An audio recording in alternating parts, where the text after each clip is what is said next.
आज हम लोग आपकी कक्षा 10 में पूछे जाने वाले जीवन परिचय के अंतर्गत लेखक आचार्य रामचंद्र शुक्ल जी का जीवन परिचय लिखना सीखेंगे।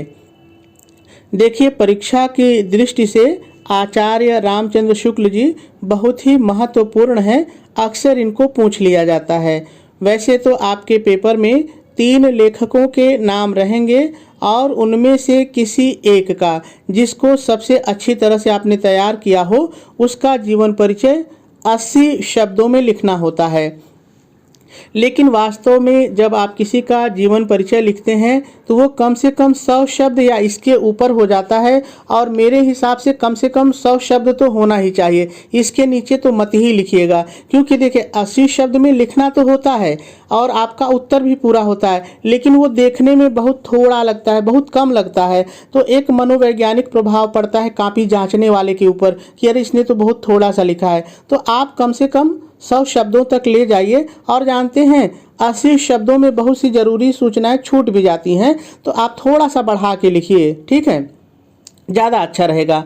अब आते हैं कि जीवन परिचय के लिए जरूरी क्या चीज़ें होती हैं। तो देखिए, मेरे हिसाब से जीवन परिचय के लिए 2 चीज़ें जरूरी होती हैं। यदि 2 चीज़ों पर आप ध्यान दे दें तो आप आसानी से किसी का भी जीवन परिचय लिख सकते हैं, कहीं भी कोई दिक्कत नहीं होगी। देखिए, पहली चीज़ होती है कि जिस व्यक्ति का आप जीवन परिचय लिखने जा रहे हैं, उसके जन्म से जुड़ी हुई जितनी भी सूचनाएं हैं, जितने भी डेटा हैं, वो आपको याद रखना चाहिए। जैसे जन्म कब हुआ, कहाँ हुआ, उनके पिता माता का क्या नाम था, उन्होंने कहाँ से पढ़ाई की, उनकी मृत्यु कब हुई, कैसे हुई, और उन्होंने कौन कौन सी किताबें लिखी। देखिए, ये चीज़ें तो आपको याद करनी पड़ेंगी। यदि कोई ये कहे कि आइए मैं आपको ऐसे पढ़ाता हूँ कि बिना याद किए हुए आप जीवन परिचय लिख लेंगे, तो मेरी समझ में तो नहीं आता है। भाई, मेरे हिसाब से देखिए, आपको याद करना पड़ेगा। अब आप कैसे याद करते हैं, कोई ट्रिक्स याद करते हैं या कैसे याद करते हैं, ये आपके ऊपर है, ठीक है। तो ये सूचनाएं तो आपको याद करनी पड़ेंगी, पहली चीज़। और दूसरी चीज़ होती है कि इनका जो जीवन परिचय है, जिसका भी आप लिख रहे हो, किताब से एक बार पढ़ लीजिए, 1-2 बार पढ़ लीजिए, तभी तो आपको पता चलेगा कि उनके जीवन में कौन सी घटनाएं घटी हैं। नहीं तो कैसे पता चलेगा, आप ही बताइए। या आप कहीं सुने या कहीं पढ़े, तभी तो पता चलेगा। तो बस 2 चीज़ें करनी है, ठीक है। इन सब चीज़ों को याद कर लीजिए और एक बार इनके जीवन परिचय को कहीं से पढ़ लीजिए, ठीक है। देखिए, आपके सामने आचार्य रामचंद्र शुक्ल जी का संक्षिप्त जीवन परिचय है, यानी उनके जीवन से जुड़ी हुई सूचनाएं हैं, डेटा है। मैं इन्हीं के आधार पर आपको इनका जीवन परिचय लिखना सिखाऊंगा, और कैसे लिखना है मैंने नीचे लिखा हुआ भी है, वो भी मैं आपको दिखाऊंगा कि लिखते समय आपको कैसे लिखना है, क्या सावधानियां बरतनी है, ठीक है। तो चलिए, सबसे पहले हम लोग इन सूचनाओं के आधार पर इनका जीवन परिचय लिखना शुरू करते हैं। आप ध्यान से सुनिएगा। देखिए, सबसे पहले आप आचार्य रामचंद्र शुक्ल हेडिंग डालेंगे और उसके नीचे आएंगे और जीवन परिचय हेडिंग डालेंगे, ठीक है। उसके बाद जीवन परिचय हेडिंग डालने के बाद आप शुरुआत करेंगे। 2 तरीके से आप शुरुआत कर सकते हैं। एक तो आप साधारण तरीके से कहिए, आचार्य रामचंद्र शुक्ल जी का जन्म 4 अक्टूबर सन 1884 ईस्वी में हुआ था। या तो आप इस तरह से शुरुआत करिए, या तो आप ऐसे शुरुआत कर सकते हैं। और मेरे हिसाब से दूसरी तरह से जो मैं बताने जा रहा हूँ, ऐसे शुरू करेंगे तो ज़्यादा अच्छा रहेगा। ध्यान से सुनिए, इन लाइन को आप याद कर लीजिए। हिंदी साहित्य के विशाल सागर के मध्य एक प्रकाश स्तंभ के रूप में प्रतिस्थापित युग प्रवर्तक आचार्य रामचंद्र शुक्ल का जन्म 4 अक्टूबर सन 1884 ईस्वी में बस्ती जिले के अगोना गांव में हुआ था। इनके पिता का नाम चंद्रबली शुक्ल तथा माता का नाम विभाषी था। आचार्य रामचंद्र शुक्ल की प्रारंभिक शिक्षा हमीरपुर जिले के राठ तहसील में प्रारंभ हुई। बाद में इनके पिताजी मिर्ज़ापुर जिले में सदर कानूनगो के पद पर नौकरी कर ली और इनका सारा परिवार मिर्ज़ापुर में आकर बस गया। अब ये जो चीज़ें मैं बोल रहा हूँ ये आप पढ़े रहेंगे तभी आपको पता चलेगा, ठीक है। मिर्ज़ापुर में आकर बस गया। इन्होंने हाई स्कूल की परीक्षा मिर्ज़ापुर से ही पास की। उसके बाद इंटर की पढ़ाई करने के लिए ये प्रयागराज के कायस्थ पाठशाला में प्रवेश लिए, किंतु कुछ कारणों से ये इंटर की परीक्षा पास नहीं कर सके। देखिए कहानी की तरह है, ये पहले इन्होंने पढ़ाई राठ हमीरपुर में शुरू की। इनके पिताजी की नौकरी मिर्ज़ापुर में लग गई कानूनगो के पद पर। तब ये मिर्ज़ापुर आ गए और मिर्ज़ापुर से इन्होंने हाई स्कूल की परीक्षा पास की और मिर्ज़ापुर से हाई स्कूल की परीक्षा पास करने के बाद इंटर में पढ़ने के लिए इलाहाबाद गए, किंतु कुछ कारणों से इन्होंने इंटर की परीक्षा नहीं पास की। तो कहानी की तरह देखिए नहीं पास कर सके और वापस पुनः मिर्ज़ापुर आकर के न्यायालय में जिला न्यायालय में नौकरी कर ले, किंतु उस नौकरी में मन न लगने के कारण इन्होंने न्यायालय की नौकरी को छोड़ दी और मिर्ज़ापुर के मिशन कॉलेज में अध्यापक के पद पर कार्यरत हो गए।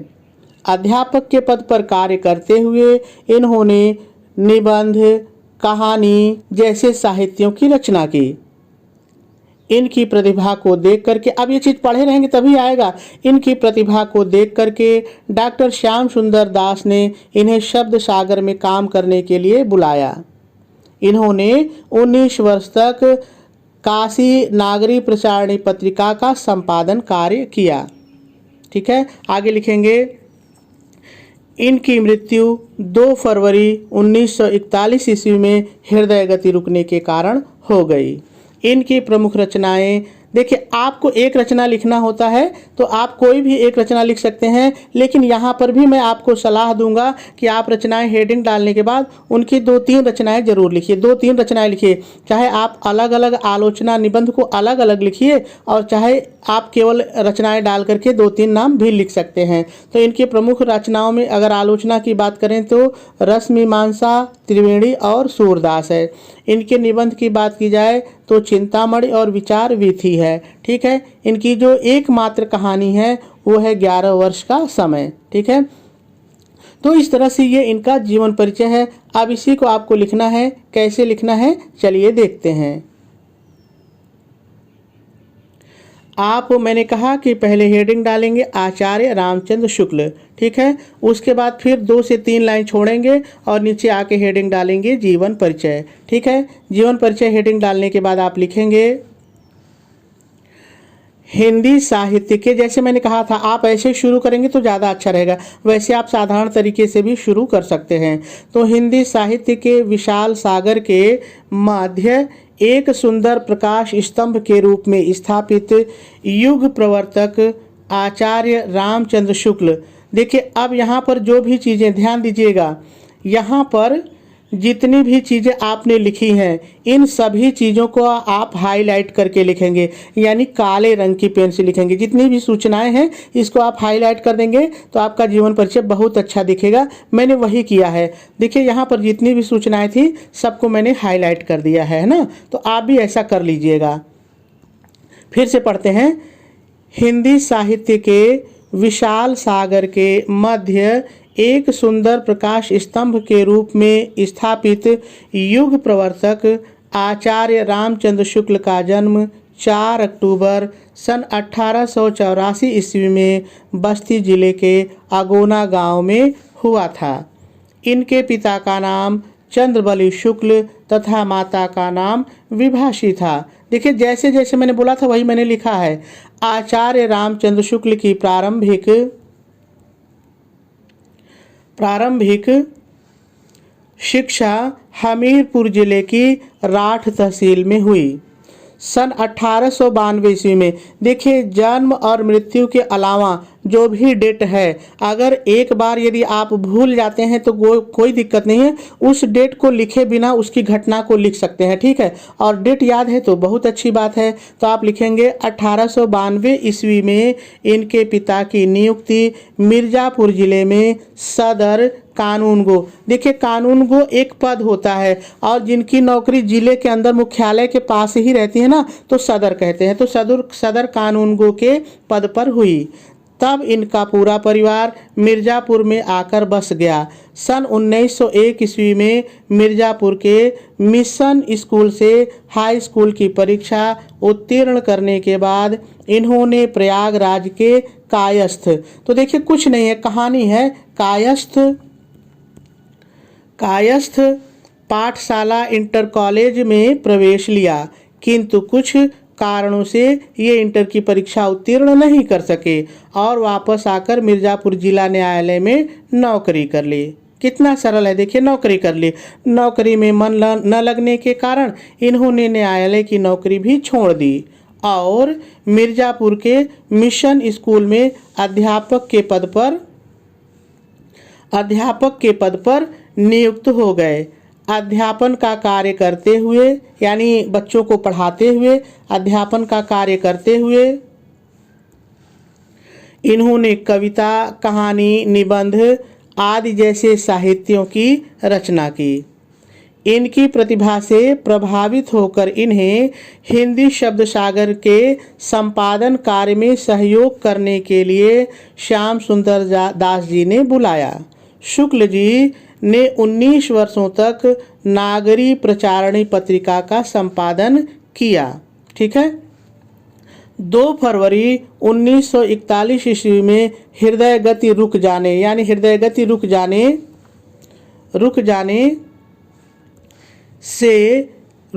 से हिंदी जगत को अपनी रचनाओं से प्रकाशित करने वाला यह सूरज सदा के लिए अस्त हो गया। अगर ये चीज़ें आपको कठिन लगती हैं तो सीधे सीधे आप ऐसे भी लिख सकते हैं, कोई दिक्कत नहीं है, लेकिन मैं चाहूँगा कि उन चीज़ों को याद कर लीजिए। आप सीधे सीधे ऐसे भी लिख सकते हैं 2 फरवरी 1941 ईस्वी में हृदय गति रुक जाने के कारण इनका स्वर्गवास हो गया या इनकी मृत्यु हो गई, ऐसे भी लिख सकते हैं। और अगर ऐसे लिखते हैं तो मुझे लगता है कि ज़्यादा बेहतर रहेगा। हिंदी जगत को अपनी रचनाओं से प्रकाशित करने वाला यह सूरज सदा के लिए अस्त हो गया। ठीक है। उसके बाद आप हेडिंग डालेंगे रचनाएं, कृतियां, और यहाँ पर चाहे तो थोड़ा सा लिख दीजिए इनकी प्रमुख रचना इस प्रकार है। ठीक है। आपको परीक्षा के अकॉर्डिंग तो एक ही लिखना होता है, लेकिन मैं कहूँगा कि यदि आपको याद हो जाए तो आप ऐसे भी लिख सकते हैं, नहीं तो कोई दिक्कत नहीं, आप सिर्फ एक लिखिए और एक लिख करके खाली हो जाइए। ठीक है। मैंने यहाँ पर अलग अलग लिखा है, जैसे आलोचना उनकी है रस मीमांसा त्रिवेणी सूरदास, इनकी आलोचना विधा की रचना है। और यदि निबंध की बात की जाए तो इन्होंने चिंतामणि विचार विधि निबंधों की रचना की है। ठीक है। और यदि कहानी की बात की जाए तो इनकी एकमात्र कहानी है 11 वर्ष का समय। ये अक्सर परीक्षा में रचनाकार के रूप में पूछता है, तो इसको याद कर लीजिएगा, 11 वर्ष का समय।